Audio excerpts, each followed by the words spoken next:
안녕하세요. 개별 종목 공매도 종합 정보에 들어와 보면은 새롭게 바뀐 게 있습니다. 공매도 수량을 보면은 1805주 이렇게 적혀 있는데 여기 옆에 보면은 업틱률 적용, 업틱률 예외라는 것이 새롭게 생긴 것을 볼 수가 있겠습니다. 그래서 업틱률이 적용된 것은 이쪽에 기록이 될 테고 업틱률 예외인 것은 이쪽에 기록될 텐데 3월 15일 HLB 공매도 수량을 보면은 1805주가 일어났는데 이거 모두 다 업틱률 예외로 일어났습니다. 1805주. 업틱률이라는 게 무엇이냐면 공매도 할 때 바로 직전 체결 가격보다 높은 가격으로 주문을 내도록 하는 규정. 말로 하면 어렵겠지만 호가창에서 보면은 밑으로 던질 수 없다라는 겁니다. 위에다가 걸어놓고 누가 사줄 때 그때 체결시키는 것이 업틱률이라는 건데 지금 그냥 밑으로 던졌다라는 거죠. 그래서 3월 15일에 공매도 거래량이 이전보다 좀 많이 일어났죠. 300주, 400주가 최근에 많았는데 1805주. 그리고 3월 15일이라면은 다들 아시겠지만은 권리락 당일입니다. 그래서 권리락 당일에 평소보다 공매도 거래량이 늘어났는데 그것들이 전부 다 업틱률 예외 조항에 해당됐다는 겁니다. 자, 아마도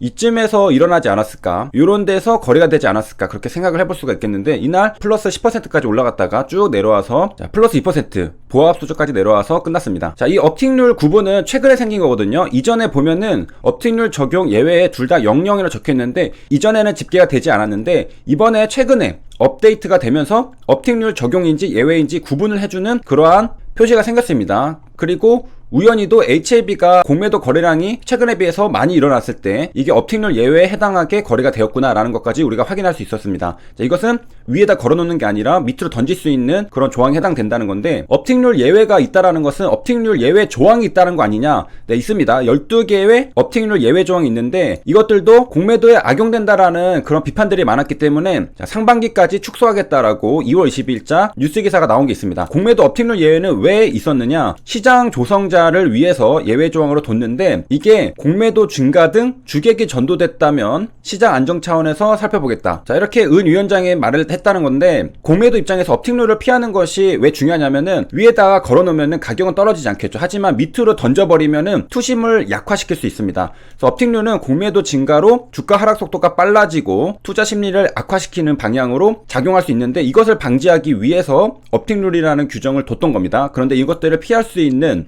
그런 예외 조항들을 악용한다는 거죠. 그래서 만약에 업틱률을 회피할 수 있는 시장 조성자를 뒀는데 이게 공매도 증가에 악용이 된다면은 주객이 전도되니까 시장 안정 차원에서 살펴보겠다. 그래서 자, 이에 대해서 드라이브를 걸고 있었던 김병욱 더불어민주당 의원이 있었습니다. 그래서 업틱률 적용을 피할 수 있는 예외 조항이 12개나 된다며 예외 조항 수를 줄여야 한다라고 주장을 해왔습니다. 자, 그래서 이 김병욱 의원의 질문에 대해서 은 위원장이 국회 정무위원회 임시국회에서 답변했었던 것이고 저게 2월 달에 있었던 내용이고요. 2019년 10월 9일에도 역시 공매도 업틱률 위반에 대해서 이야기가 많이 있었습니다. 주식 공매도 업틱률 위반 깜깜이 감시를 강화해야 된다 이런 얘기들이 나왔는데 이게 또 김병욱 의원이 등장을 합니다. 금융감독원에서 제출받은 자료에 따라서 여러가지 검토를 해본 그런 뉴스 기사를 볼 수 있고요. 자, 여기까지 한번 정리를 해보면은 공매도 잔고 수량을 보는 페이지에 이렇게 업데이트가 되어 있습니다. 이제 앞으로는 업틱률이 적용돼서 공매도가 일어났는지 업틱률 예외 조항을 통해서 공매도가 이뤄졌는지를 확인할 수 있겠습니다. 자, 3월 15일 권리락 때 HLB는 업틱률 예외 조항으로 공매도가 이뤄졌다는 것을 확인했고 자, 이렇게 업데이트가 되고 있었던 그런 배경에는 2019년부터 이어져 왔던 공매도와 업틱률 관련한 여러 비판들이 있었기 때문에 그에 대한 조치라고 볼 수가 있겠습니다. 그리고 업틱률이 뭐였느냐? 공매도를 통한 주가 하락을 막기 위한 장치였습니다. 밑으로 던질 수 없고 위에다가 걸어놓고 체결시켜야 되는 조항. 그리고 이에 대해서는 김병욱 의원이 적극적으로 의견들을 내고 있었는데 김 의원이 금융위원회는 업틱률 예외 조항을 악용한 거래 가능성이 제기되는데도 유동성 공급과 시장 효율성 제고를 위해 업틱률 예외 조항 유지가 필요하다는 답변만 하고 있다. 2019년 당시의 이야기입니다. 그래서 사실상 외국인과 기관 투자자가 대부분을 차지하는 공매도 시장 상황을 고려하면 업틱률 규제를 실효성 있게 개선해야 한다라고 강조를 했습니다. 자, 그래서 국회의원을 비롯한 여러 개인 투자자들의 요구를 받아들여서 우리 이제 개인들도 이제 공매도 수량에서 업틱률 적용이 된 거랑 업틱률 예외 조항으로 공매도가 처진 것을 구분할 수 있게 이렇게 확인할 수 있게 됐고요. 자, 이에 따라서 또 구체적으로 어떻게 바뀐 것들이 있느냐? 시장 조성자 공매도를 대폭 손질하고 있습니다. 업틱률도 전면 시행 이렇게 적혀 있는데 자, 우리가 크게 두 두 가지를 살펴볼 수 있는데, 먼저 업틱률을 보고 있었으니까 업틱률 관련해서 먼저 보면은 시정 조성자는 업틱률 예외 조항에 해당됐거든요. 자, 그런데 이제 시장 조성자의 업틱률 예외 조항은 폐지가 됩니다. 그러니까 시장 조성자 목적이라고 하면서 밑으로 던지는 것을 못하게 된다는 겁니다. 그러니까 시장 조성자를 한다고 해도 위에다가 걸어놓고 체결시켜야 된다는 거고, 당연히 이러한 배경에는 시장 조성자는 예외라서 증권사의 공매도를 부추긴다는 지적이 이뤄왔는데 이것들을 받아들인 겁니다. 그러니까 앞으로 시장 조성자는 업틱률 예외 조항이 아니다. 시장 조성자도 위에다 걸어놓고 팔아야 된다. 자, 그런 다음에 이 시장 조성자 제도도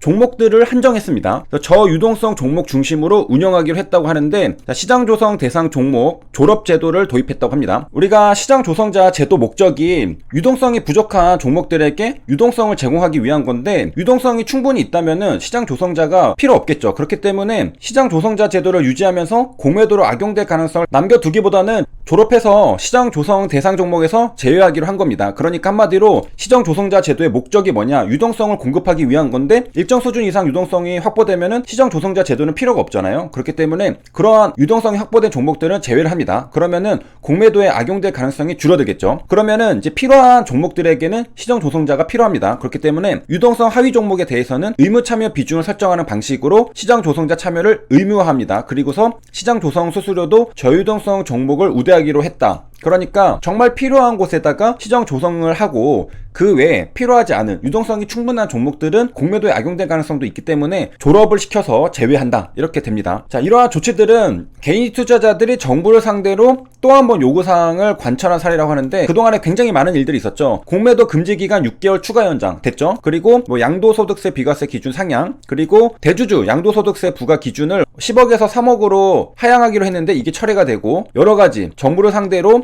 동학개미군단이 계속해서 자신들의 요구사항을 관철시키고 있는 그러한 상황입니다. 그 과정성에서 구미청원도 굉장히 쏟아지고 그랬죠. 그리고 공매도에 대한 처벌도 굉장히 강력해졌습니다. 최근에 이제 법 개정을 했죠. 그래서 불법 공매도가 일어나게 되면은 여기에 대해서는 과징금을 매길 수가 있게 되고, 그전에는 과태료였죠. 과태료는 그냥 돈을 내는 거면은, 과징금은 이익을 환수할 수 있습니다. 그러한 것이고, 그리고 형사처벌이 가능해집니다. 그래서 실제로 불법 공매도가 있으면은 형사처벌까지 각오를 해야 된다. 과징금이랑 형사처벌이 이번에 법 개정을 통해서 가능해졌고, 불법 공매도 시도를 사전에 차단하기 위해서 적발 가능성을 높이면 되죠. 공매도 목적 대차거래 정보를 전산 시스템을 통해서 5년간 보관하는 것을 의무화했습니다. 그래서 기존에는 불법 공매도를 해도 들키지 않았다면은 5년 동안 대차거래 정보가 기록이 되니까, 내가 실제로 빌리지 않고서 공매도를 했다면은 나중에 자료를 뒤져봤을 때 거기에 기록이 없다. 그러면은 이제 무차익 불법 공매도라는 것을 확인할 수 있겠습니다. 그렇기 때문에